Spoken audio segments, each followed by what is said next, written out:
देह मिले तो तीन चीजों से बचना। पहले नंबर पर है कर्ज, दूसरे नंबर पर है क्लेश और तीसरे नंबर पर है कलंक।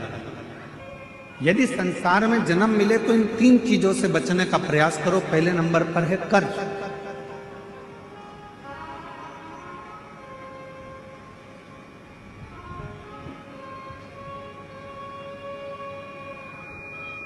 थोड़ा सा भी कर्ज हमारे जीवन में अगर हो जाता है, थोड़ा सा कर्जा आ जाता है, तो वो कर्जा बढ़ते बढ़ते बढ़ते बढ़ते एक दिन हमारी जमीन को, हमारी जायदाद को, हमारे मकान को भी बर्बाद कर देता है।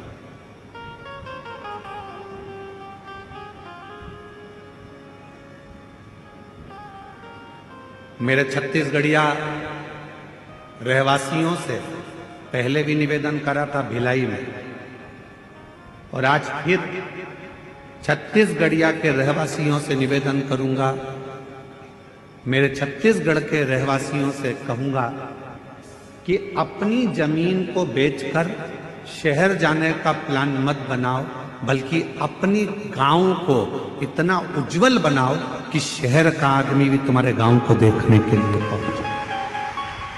एक सच्चा छत्तीसगढ़िया, हम अपनी भाषा में कहते हैं जय जोहार।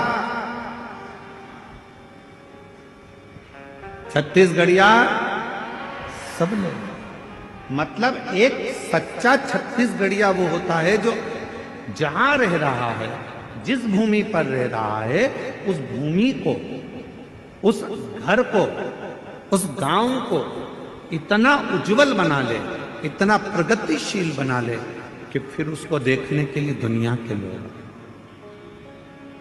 दुनिया के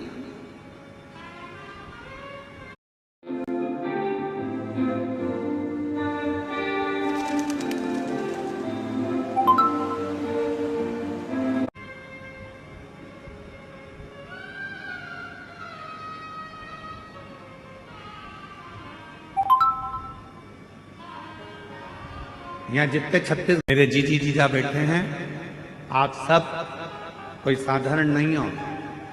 जितने भी बैठे हो, आप भगवान श्री राम जी के नाना जी और नानी जी हो। छत्तीसगढ़ वालों को ये गौरव होना चाहिए कि हम कौशल प्रदेश के हैं, माँ कौशल्या जी के गांव के हैं, और भगवान राम जी हमारे भांजे हैं।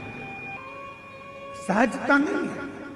शिव भक्त को शिव महापुराण की कथा कर रही है, संसार के रहवासियों को तीन चीजों से बचना चाहिए। पहले नंबर पर है कर्जा, दूसरे नंबर पर है क्लेश, तीसरे नंबर पर है कलंक। ये तीन चीजें जब व्यक्ति के जीवन में अगर हो जाती है तो पूरा जीवन बर्बाद हो जाता है, पूरा। पहला बच्चों कर्ज से।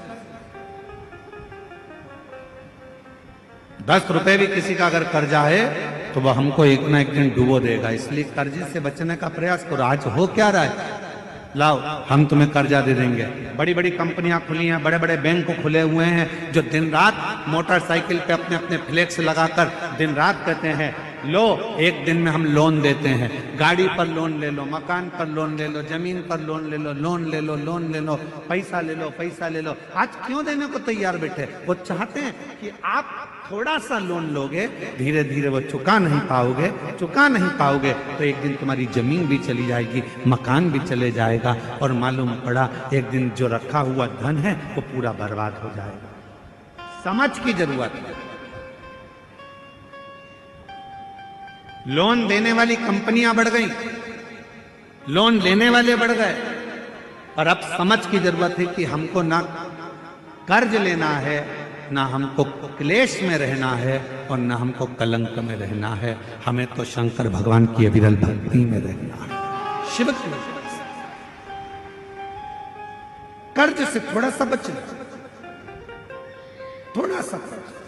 और जब यह मानव देह कर्ज से बच जाए तो इसको क्लेश से बचाने का प्रयास करो कि परिवार में रह रहे हो, गांव में रह रहे हो, नाते रिश्तों में रह रहे हो, कुटुंब कबीले में रह रहे हो, कोई क्लेश नहीं होना चाहिए। आपस में थोड़ा साझा बनाकर, थोड़ा सा।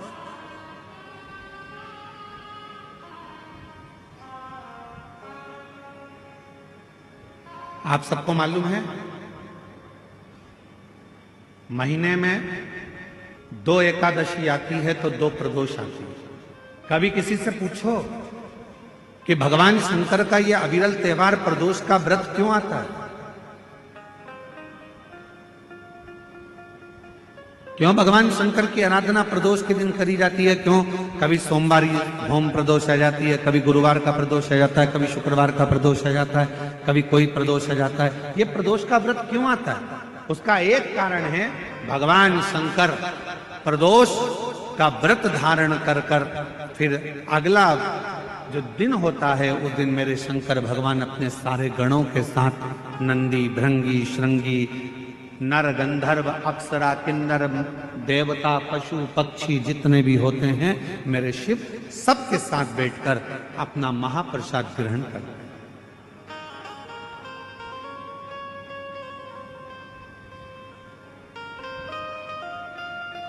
साथ बैठने पर हमारा क्लेश समाप्त होगा। आज के जमाने में 4 भाइयों का परिवार, एक इधर जा रहा है, एक उधर जा रहा है, देवरानी, जेठानी, ननंद सब अलग अलग क्षेत्र में जा रही, कोई सुनने को तैयार नहीं। तो शिव महापुराण की कथा कहती है, एक कर्ज से बच जाओ, दूसरा क्लेश से बचो।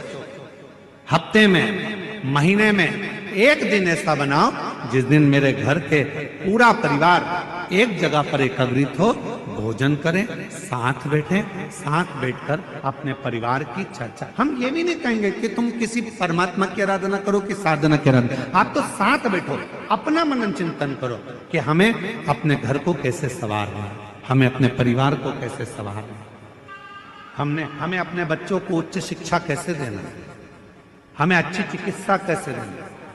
हम कहीं आडंबर में तो नहीं फंस रहे, हम कहीं गलत जगह पर तो नहीं फंस रहे, आडंबरों से मुक्त कैसे करें। आज थोड़ी सी बीमारी आती है और लोग भटकना चालू कर देते हैं, यहां जा रहे हैं, वहां जा रहे हैं, तबीयत खराब होने पहले अगर शरीर में कष्ट है तो अपने गांव के प्राथमिक चिकित्सा केंद्र में जाओ, उसके बाद फिर शहर के हॉस्पिटल में जाओ, फिर शहर के हॉस्पिटल से जिले के हॉस्पिटल में जाओ, फिर जिले के हॉस्पिटल से फिर कोई बड़ी सिटी के कोई हॉस्पिटल में जाओ। कहीं भटको ना। बड़े हॉस्पिटल में कब जाना? जब पहले छोटे हॉस्पिटल में जाना। बड़ा हॉस्पिटल वाला क्या करेगा? तुम्हारे पहले के हॉस्पिटल की फाइल दिखाओ, साहब ये हमने हमारे गांव के हॉस्पिटल में दिखाया था, साहब ये हमारे कवर्धा में दिखाया था, साहब हम फिर बिलासपुर पहुंचे, साहब अब हम रायपुर आए हैं, ये देखो हमने ये जांचें कराई है। छोटे हॉस्पिटल से बड़े हॉस्पिटल तक जाओ। पर आजकल व्यक्ति क्या करता है? डायरेक्ट बड़े में जाने की सोचता है। उसी तरह जैसे गांव के लोग इकट्ठे हुए और कहां जा रहे हो साहब? तो कहा हम अमरनाथ जा रहे हैं। कहां जा रहे हो साहब? हम केदारनाथ जा रहे हैं। तो हम उनसे पूछे, भैया तुम अमरनाथ जा रहे हो, बड़े हॉस्पिटल में जा रहे हो, तुम केदारनाथ जा रहे हो, बड़े हॉस्पिटल में जा रहे हो, पर ये तो बताओ कि प्राथमिक चिकित्सा केंद्र पहुंचे कि नहीं पहुंचे? पहले अपने गांव में जो शंकर जी का मंदिर है उसमें जाना चालू करा कि नहीं करा? पहले शिव जी के मंदिर में जाना चालू करा कि नहीं करा? आज का व्यक्ति अमरनाथ जाना चाहता है, आज का व्यक्ति केदारनाथ जाना चाहता है, और आज का व्यक्ति अपने घर के पास में जो शंकर जी का मंदिर है वहां जाना नहीं चाहता। लोग देखेंगे, हंसेंगे, ताना कसेंगे, कोई कुछ कहेगा, कोई कुछ कहेगा। पहले चिकित्सा केंद्र, प्राथमिक चिकित्सा केंद्र जाइए, पास के मंदिर जाइए, और जब आप प्राथमिक चिकित्सा केंद्र में जाएंगे तो बड़े हॉस्पिटल तक पहुंचने की जरूरत नहीं पड़ेगी, ये निश्चित। कर्ज से बचो, क्लेश से बचो। हफ्ते में एक दिन ऐसा बनाओ कि हमारा घर, हमारा परिवार, हम सब बैठे भगवान शंकर प्रदोष का जब आनंद करते हैं तो भगवान शिव सारे नंदी, भृंगी, श्रृंगी गण जितने भी हैं, देवता, किन्नर, गंधर्व जितने भी हैं, सबको एक साथ लेकर बैठते हैं, सबको एक साथ लेकर प्रसाद ग्रहण करते हैं, प्रसाद एकजुटता, क्लेश से। और तीसरे नंबर पर कहा कलंक से बचो।